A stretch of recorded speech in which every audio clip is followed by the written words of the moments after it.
स्वागत है आपका द मीडिया माइक पे। दोस्तों, स्टेट बैंक ऑफ इंडिया अपनी मालिक की इतनी पैरवी करने लग गई है कि बार बार फटकार लगने के बाद भी सुप्रीम कोर्ट से बाज नहीं आई। हाल ही में जिस तरह से सुप्रीम कोर्ट में सुनवाई के बाद सुप्रीम कोर्ट ने आदेश दिया था कि आप 12 मार्च तक सारी जानकारी ईसीआई को दें। उसके बाद उसमें भी उन्होंने कुछ ना कुछ रोक दिया। उसके बाद आज फिर से सुप्रीम कोर्ट की कड़ी फटकार लगी है।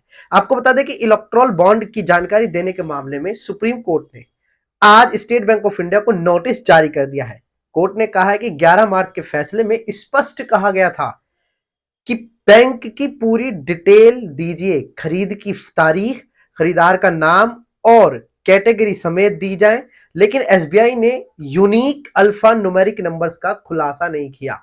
यानी कि यूनिक नंबर जिससे लगातार प्रयास किया जा रहा था कि किसने बॉन्ड खरीदा और किस पार्टी को चंदा गया, उस यूनिक कोड से पता लगाया जा सकता था, जो एसबीआई ने नहीं दी थी। उसके चक्कर में आज सुप्रीम कोर्ट ने फिर से फटकार लगाई है और CJI DY Chandrachud, justice Sanjiv Khanna, justice B R Gavai, justice बेबी पारदीवाल और जस्टिस मनोज मिश्रा चुनाव आयोग की याचिका पर सुनवाई कर रही थी। बेंच ने कहा कि एसबीआई 18 मार्च तक नंबर की जानकारी नहीं देने के जाने पर जवाब दीजिए और कोर्ट ने यही आदेश दिया कि चुनाव आयोग की ईसी से मिले डेटा को 16 मार्च की शाम 5 बजे तक स्कैन और डिजिटलाइज किया जाए।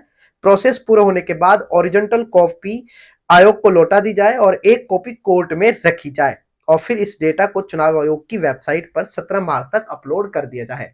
दोस्तों, ये तो थी बात एसबीआई को जिस तरह से आज कड़ी फटकार लगी है, लेकिन सबसे बड़ा सवाल उठकर सामने ये आता है कि क्या देश में सबसे बड़ा स्कैम चुनावी चंदा के रूप में हुआ, यानी कि इलेक्ट्रल बॉन्ड के रूप में हुआ है? आज आखिर बीजेपी सरकार के मंत्री इलेक्ट्रल बॉन्ड को लेकर चुप क्यों है? प्रधानमंत्री जी खामोश क्यों है? क्या चुनावी चंदा के नाम पर देश का इतिहास में सबसे बड़ा स्कैम हुआ है? इस पर आज हम चर्चा करेंगे और बात करते हैं आगे। इलेक्ट्रल बॉन्ड को लेकर चुनाव आयोग की ओर से दी गई जानकारी में सामने आया कि कई कंपनियों पर सीबीआई और ईडी और आईटी की रेड पड़ चुकी है। इनमें से भी 3 कंपनियों ने जांच एजेंसी की कार्रवाई के दौरान इलेक्ट्रल बॉन्ड खरीदे। इनमें future gaming and hotel services private limited, mega engineering and infrastructure private limited और माइनिंग कंपनी वेदांता के नाम शामिल है। चुनाव आयोग की ओर से दी गई डिटेल के मुताबिक फ्यूचर गेमिंग कंपनी ने सबसे ज्यादा 1368 करोड़ के इलेक्ट्रल बॉन्ड खरीदे। कंपनी के कार्यालयों पर 2019, 2022 और 2024 में ईडी ने छापेमारी की थी और इसी दौरान कंपनी ने धड़ल्ले से इलेक्ट्रल बॉन्ड खरीदे। ये लॉटरी इंडस्ट्री से जुड़ी कंपनी है और इसके मालिक लॉटरी किंग सेंटियागो मार्टिन है। कंपनी की दक्षिण और पूर्वोत्तर में 13 राज्यों में ब्रांच है। कंपनी पर जुलाई 2019 में ईडी की छापेमारी हुई और 250 करोड़ और 2 अप्रैल 2022 की छापेमारी में 409.92 लाख करोड़ की संपत्ति जब्त की गई थी। इसके 5 दिन बाद ही 7 अप्रैल को कंपनी ने 100 करोड़ के इलेक्ट्रल बॉन्ड खरीदे थे।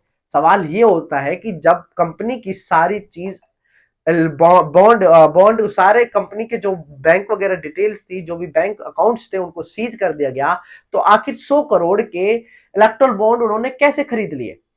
आपको बता दें कि लॉटरी रेगुलेशन एक्ट 1998 के उल्लंघन के आरोप में यह कार्रवाई हुई थी। ईडी ने कहा कि सेंटियागो मार्टिन और उनके सहयोगियों ने 1 अप्रैल 2009 से 31 अगस्त 2010 के दौरान लॉटरी टिकट के जरिए गैरकानूनी तरीके से 910 करोड़ का लाभ लिया। इसी साल मार्च महीने में सैंटियागो मार्टिन के दामाद आधव रंजा से अर्जुन से जुड़े ठिकानों पर भी छापेमारी हुई है। दूसरे नंबर पर आता है हैदराबाद की Megha engineering and infrastructure limited company है, जिसने 5 साल में करीब 1000 करोड़ के इलेक्ट्रल बॉन्ड खरीदे।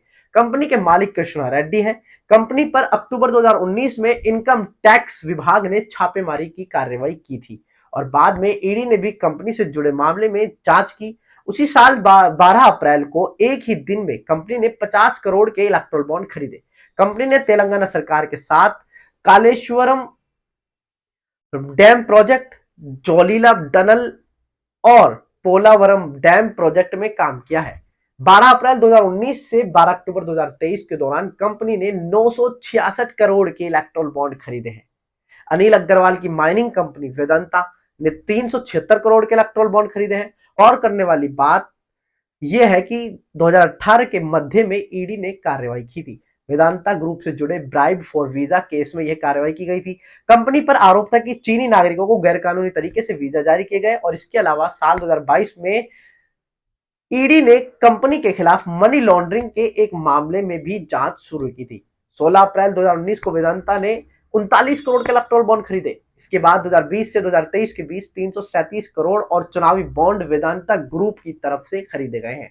यानी कि सरकार थी, जिस तरह आप अंदाजा लगा सकते हैं, क्योंकि जो सत्ता में होती है, जो सत्ताधारी पार्टी होती है, उन पर चुनावी चंदे आते हैं। हम ये नहीं कह रहे कि चुनावी चंदा कोई गलत काम है, गैर कानूनी काम है, लेकिन चुनावी चंदे को किस तरह से बनाया गया, किस तरह से इसके में स्कैम हुआ, इसकी खैर जब पूरी डिटेल आ जाएगी उसके बाद पता लगेगा। लेकिन अंदाजा लगाया जा सकता है कि आप समझ सकते हैं, जब जब ईडी की रेड पड़ी, जब जब इन कंपनियों के मालिकों ने इलेक्ट्रल बॉन्ड खरीद लिए हैं, सीज होने के बाद भी अकाउंट्स को, तब भी उन्होंने बैंक खोल दिए गए हैं। यानी कि सरकार से गुहार लगाई होगी कि मालिक, एक बार आप अपने हमारे अकाउंट खोलिए, हम आपको इलेक्ट्रल बॉन्ड देंगे, हम चुनावी चंदा देंगे।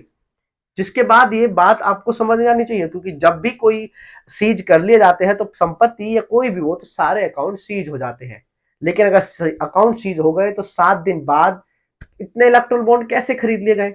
सवाल यही खड़ा होता है, और इसीलिए ये स्कैम इतिहास का सबसे बड़ा होने जाना है। इसका खुलासा तब होगा जब सारी डिटेल सबके सामने आ जाएंगी। लेकिन सुप्रीम कोर्ट ने एसबीआई की जिस तरह से लताड़ लगाई, और डीवाई चंद्रचूड़ ने, जो चीफ जस्टिस ऑफ इंडिया है, उन्होंने ठान लिया है कि इसको जो स्कैम हुआ है वो सामने जाहिर करके रहेंगे। क्योंकि आज भी एसबीआई से नोटिस जारी कर दिया गया और पूछा है कि आपने यूनिक नंबर क्यों नहीं दिया था। तो दोस्तों, ये स्कैम कितना बड़ा हुआ है और इसके बारे में आप क्या कहते हैं? हमें रिपोर्ट कैसी लगी कमेंट बॉक्स में जरूर बताएं, और देखते रहें द मीडिया माइक। धन्यवाद।